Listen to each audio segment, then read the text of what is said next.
Una vez hecho esto, comienza a cargar el sistema operativo y se nos presenta el próximo problema. El disco está dañado. Hola nuevamente. En este video vamos a ver una notebook Toshiba de los años 90, la Toshiba 200 CDS. La he adquirido después de intentar sin éxito armar una igual con otras dos que tenía.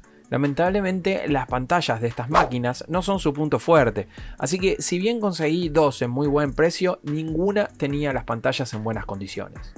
Esta tercera, para mi sorpresa, sí que aún poseía la pantalla sana, por lo que si bien tuve algunos problemas, he podido dejarla lista para trabajar.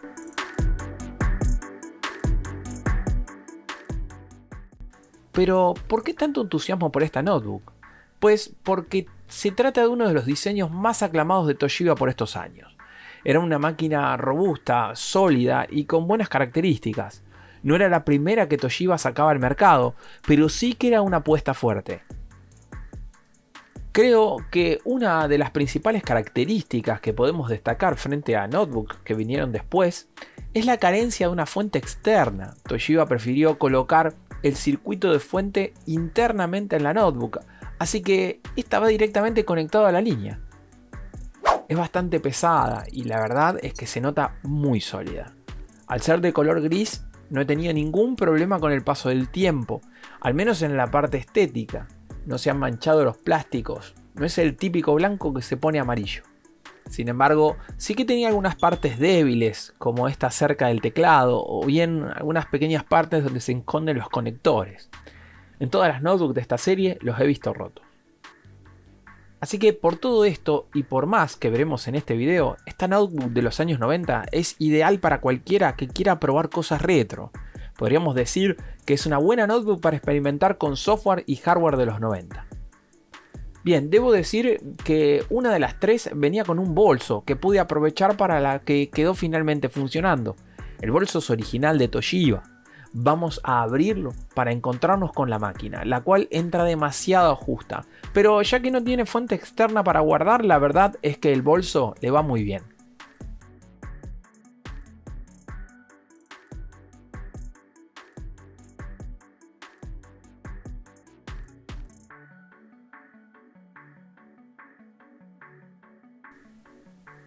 Por este lado, nos encontramos con la lectora de CD.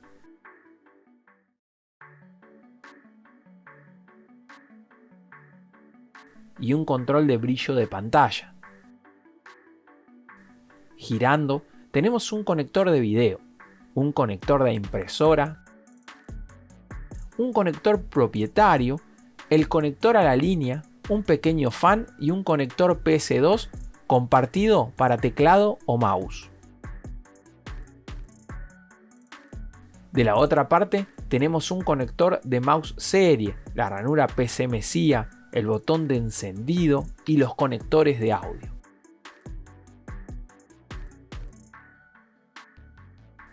Por el frente encontramos un control de volumen y un conector de auriculares. En la parte de abajo tenemos algunas secciones para acceder a lugares como la memoria, el disco o la batería. Para acceder a todo lo demás debemos desarmar prácticamente toda la notebook. El teclado y mouse son clásicos de la época. El mouse es con un punto al centro del teclado y unos botones aquí debajo. El teclado es bastante robusto y aunque algunas teclas por ahí no funcionan como deberían, en general es un teclado que nos permitió realizar prácticamente todo lo que vamos a hacer. Vamos ahora a conectarla.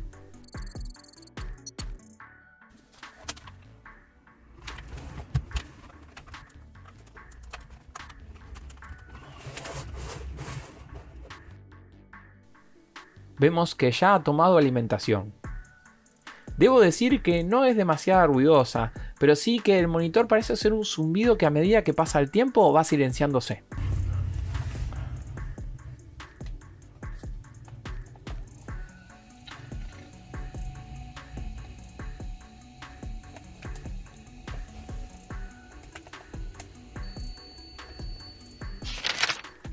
Según pude comprobar, esta notebook coincide con las características técnicas del manual. Venía con un Pentium 100 MHz, o sea, un Pentium de los primeros de la serie. La memoria era de 8 MB, lo cual la convertía en una máquina ideal para probar Windows 95. Los discos variaban, pero el más común era el de 700 y 800 MB. Por supuesto, estos discos eran con conectores IDE de los más antiguos, con velocidades de apenas 5400 revoluciones por minuto. Lo primero que se presenta en pantalla es un mensaje que nos solicita el password. Según pude investigar, estas notebooks no guardaban las contraseñas en el BIOS como ahora, así que desarmar la máquina y desconectar la batería o puentear el jumper no serviría de mucho, ya que la misma se guarda en otro integrado dentro de la máquina.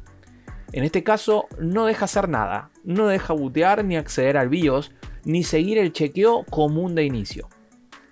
He intentado poner un disquete o un CD y ninguno de los dos bootea, así que el inicio está totalmente cancelado por esta contraseña. Encontré en internet que Toshiba creó una puerta trasera para estas máquinas en caso de que el usuario se olvidara el password. Por supuesto, este aparato lo tenía el servicio técnico de Toshiba y en aquellos años cobraban para desbloquear estas máquinas.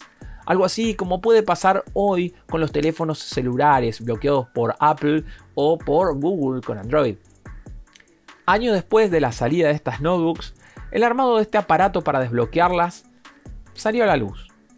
El aparato no es ni más ni menos que un conector macho de B25, puenteado internamente de una manera que con solo conectarlo y prender la máquina es suficiente para desbloquearla por completo. Aquí lo tengo. Vamos a colocarlo y ver si tenemos éxito con esto.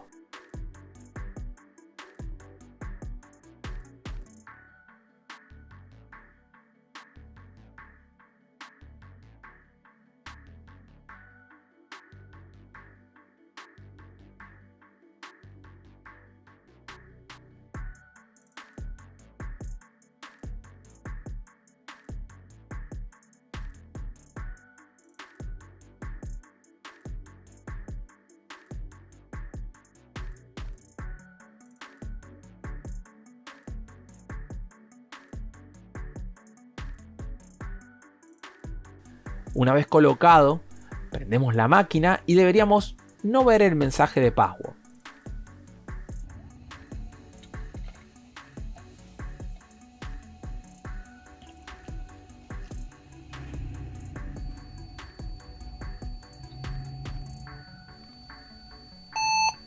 Bueno, efectivamente, hay un error de BIOS y podemos entrar a ella viéndolo todo. Incluso noten que el password en este punto ya no está registrado, ya no figura registrado. Acá podemos ver también que las características coinciden con las de fábrica, así que vamos a guardar y salir. Estas baterías internas están agotadas, así que lo que posiblemente va a pasar cuando volvamos a encender esta máquina es que nos vuelva a preguntar todo esto y tengamos que volver a entrar en BIOS y guardar los cambios.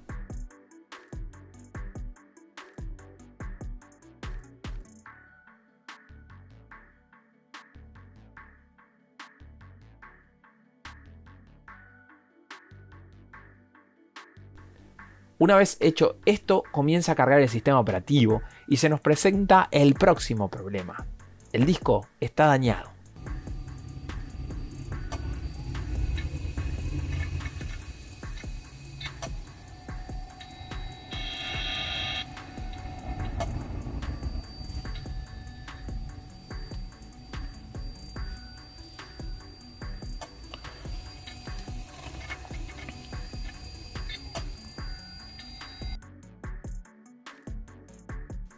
Dejé cargando para ver si terminaba de cargar y mientras tanto la idea era sacar el disco de otra de las Toshibas que tenía para repuesto. En este caso, la que posee el disco con Windows 95 que sí arranca. Veremos después si podemos formatear y cargar nuevamente el sistema para que nos quede limpio y así poder comenzar a usarla.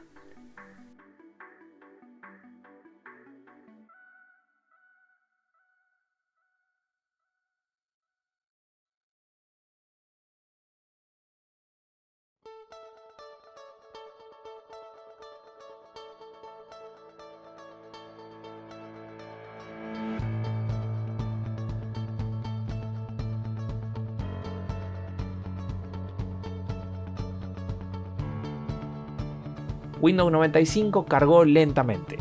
Pude corroborar que la máquina funcionaba, pero la verdad es que este sistema estaba en inglés y cargado de cosas que entorpecían el uso de la notebook, además de hacerla terriblemente lenta.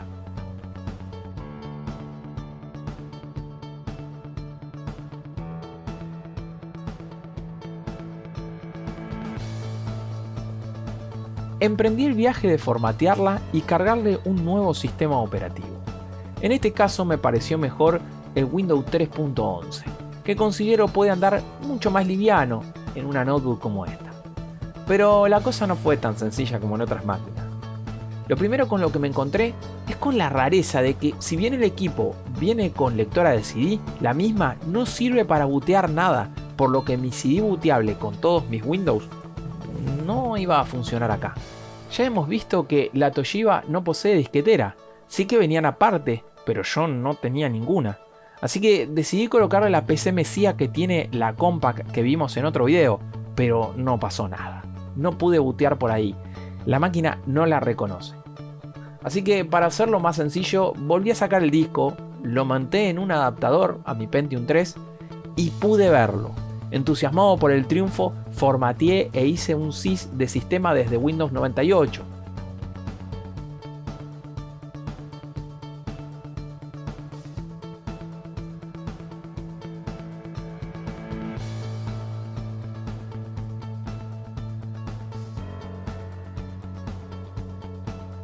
Pero para mi sorpresa, al ponerlo en la Toshiba, el disco no funcionó.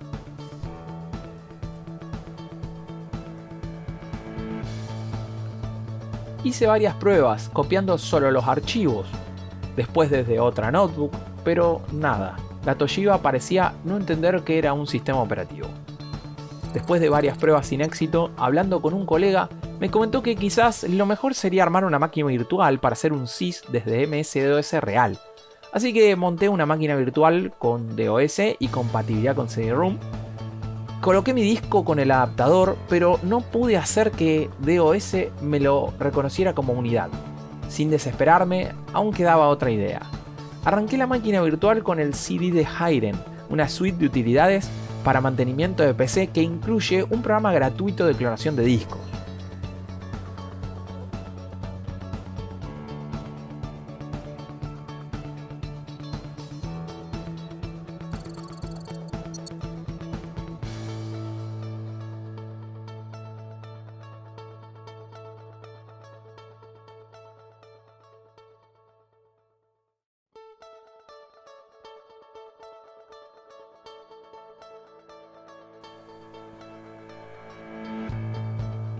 Hyren, en su versión 15, arranca un Windows XP con acceso a todas estas utilidades. Así que coloqué mi adaptador y XP sí que me lo reconoció como unidad.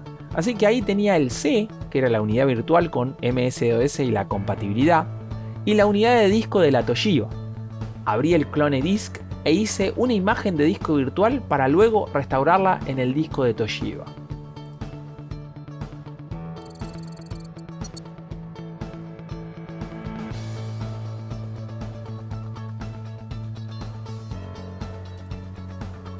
Ahora sí funcionó. Estaba listo para cargar Windows 3.11. Metí el CD y procedí a la instalación, que de paso hace mucho que no veía.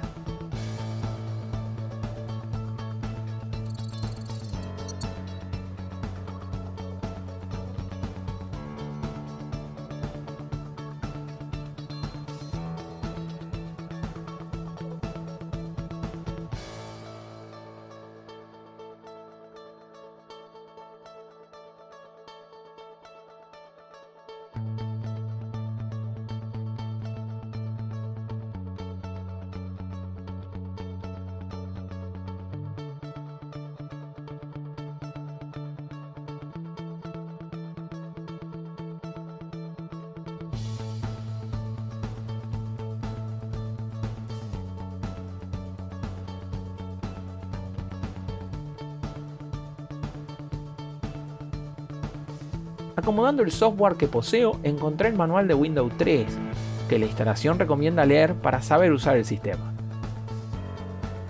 Windows, en su versión 3, es un entorno operativo que fue lanzado en los años 90. Muchos la consideran la primera versión seria de Windows. Era un rival digno para las interfaces propuestas por Apple y Commodore. Incluyó muchas de las características que aún hoy acompañan a Windows, como el panel de control, el administrador de archivos, el Paint, entre otros. La interfaz mejoró muchísimo los iconos y por supuesto la estabilidad general del sistema respecto a versiones anteriores. La versión 3.11 fue la que instalé en la Toshiba.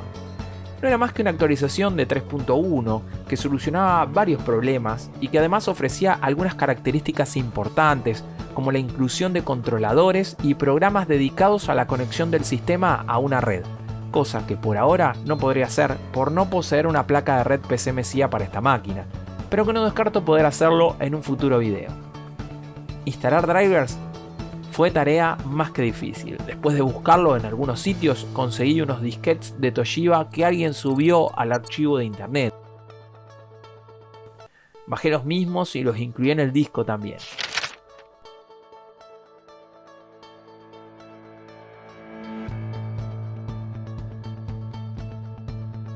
Instalé los de video y funcionaron.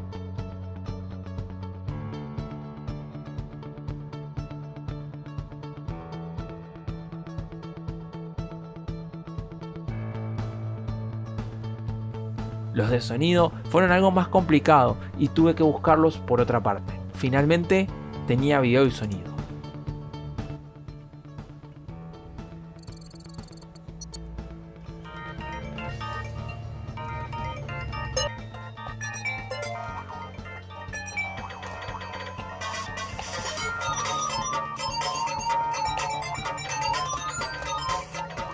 Los juegos arrancaban directamente con sonido, ya que la placa era compatible con Sound Blaster. En este caso era una ESS 688.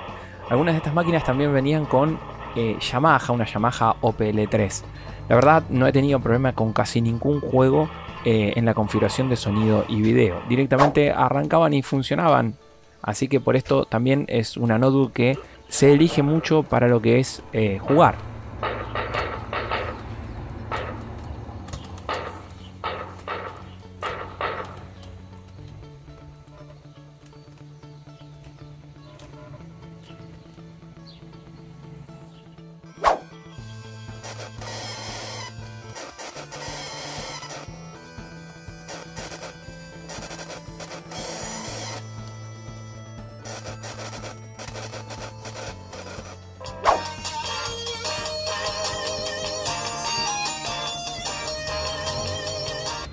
Quizás con 95 la tarea hubiera sido un poco más sencilla. Pero la verdad quería emprender este desafío, instalar Windows 3.11 y tener todo listo para trabajar como ahora.